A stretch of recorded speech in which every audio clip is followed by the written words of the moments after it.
De saint François de Sales, traité de l'amour de Dieu, livre 11e. De la souveraine autorité que l'amour sacré tient sur toutes les vertus, actions et perfections de l'âme. Chapitre 1er. Combien toutes les vertus sont agréables à Dieu. La vertu est si aimable de sa nature que Dieu la favorise partout où il la voit. Les païens, quoiqu'ennemis de sa divine majesté, pratiquaient parfois quelques vertus humaines et civiles, desquelles la condition n'était pas au-dessus des forces de l'esprit raisonnable. Or vous pouvez penser, Théotime, combien cela était peu de choses.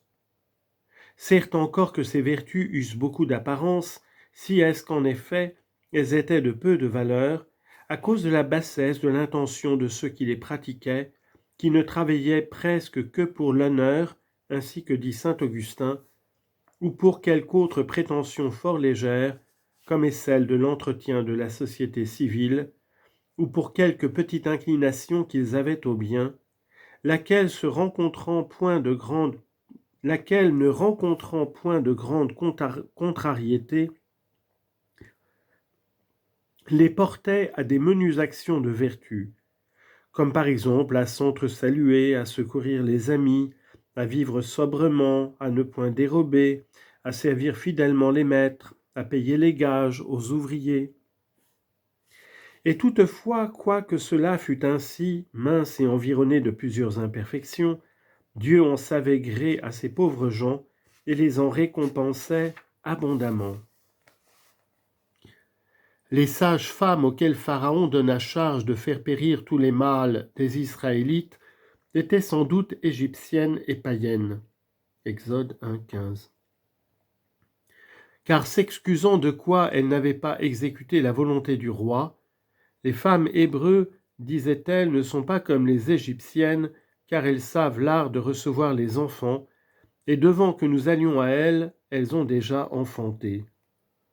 Exode 1,19. Excuse qui n'eût pas été à propos si ces sages-femmes eussent été hébreux.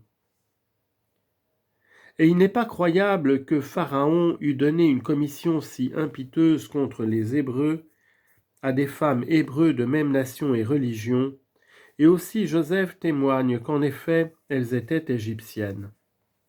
Or toutes égyptiennes et païennes qu'elles étaient, elles craignirent d'offenser Dieu, par une cruauté si barbare et dénaturée comme eût été celle du massacre de tant de petits enfants.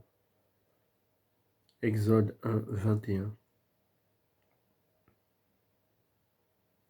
De quoi la divine douceur leur sut si bon gré qu'elle leur édifia des maisons, c'est-à-dire les rendit plantureuses en enfants et en biens temporels.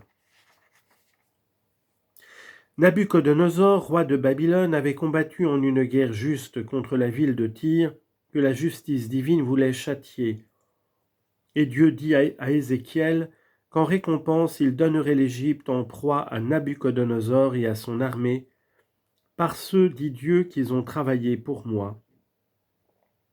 Ézéchiel 29, 19.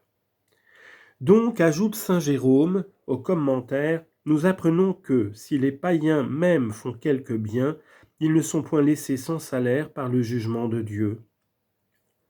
Ainsi Daniel exhorta Nabuchodonosor, infidèle, de racheter ses péchés par aumône. Daniel 4, 24. C'est-à-dire de se racheter des peines temporelles dues à ses péchés dont il était menacé. Voyez-vous donc, Théotime, combien il est vrai que Dieu fait état des vertus, encore qu'elles soient pratiquées par des personnes qui sont d'ailleurs mauvaises.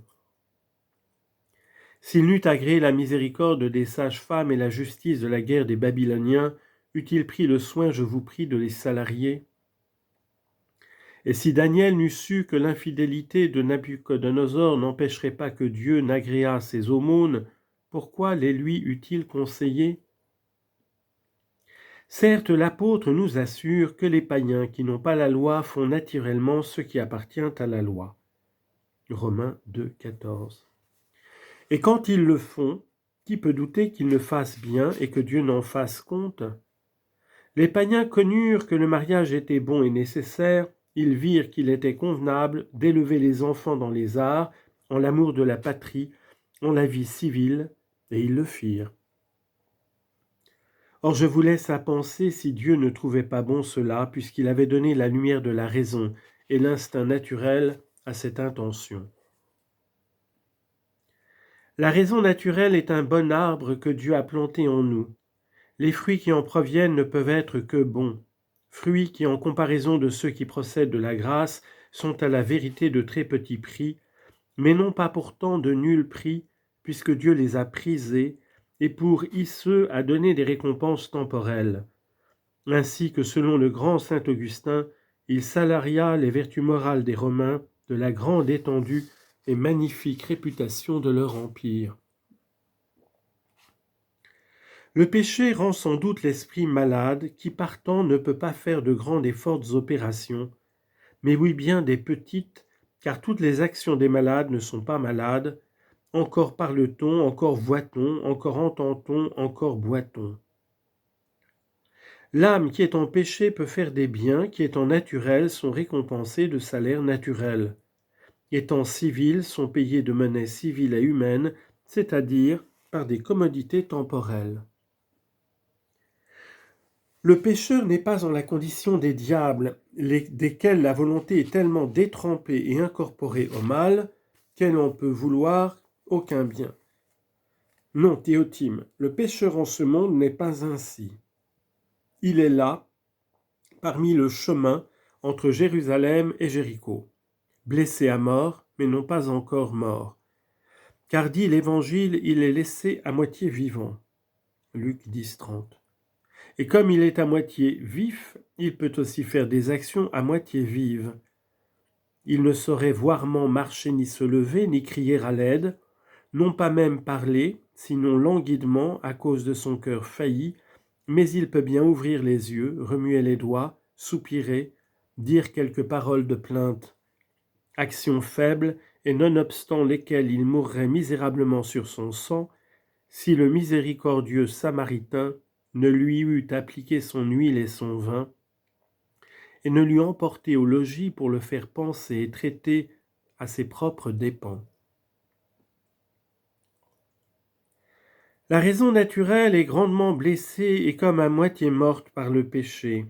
C'est pourquoi, ainsi mal en point, elle ne peut observer tous les commandements, qu'elle voit bien pourtant être convenables. Elle connaît son devoir, mais elle ne peut le rendre, et ses yeux ont plus de clarté pour lui montrer le chemin que ses jambes de force pour l'entreprendre. Le pécheur peut voirement bien observer quelques-uns des commandements par-ci par-là, mais il peut même les observer tous pour quelque peu de temps, lorsqu'il ne se présente point de sujet relevé auquel il faille pratiquer les vertus commandées, ou de tentation pressante de commettre le péché défendu. Mais que le pécheur puisse vivre longtemps son péché sans en ajouter de nouveau, certes cela ne se peut sans une spéciale protection de Dieu. Car les ennemis de l'homme sont ardents, remuants et en perpétuelle action pour le précipiter, et quand ils voient qu'il n'arrive point d'occasion de pratiquer les vertus ordonnées, ils suscitent 1000 tentations pour faire tomber dans les choses prohibées. Et lors la nature sans la grâce ne se peut garantir du précipice. Car si nous vainquons, Dieu nous donne la victoire par Jésus-Christ, ainsi que dit saint Paul. 1 Corinthiens 15, 57. Veillez et priez afin que vous n'entriez point en tentation. Matthieu 26, 41. Si notre Seigneur nous disait seulement « veillez », nous penserions pouvoir assez faire de nous-mêmes. Mais quand il ajoute « priez », il montre que s'il ne garde nos âmes au temps de la tentation, en vain veilleront ceux qui les gardent.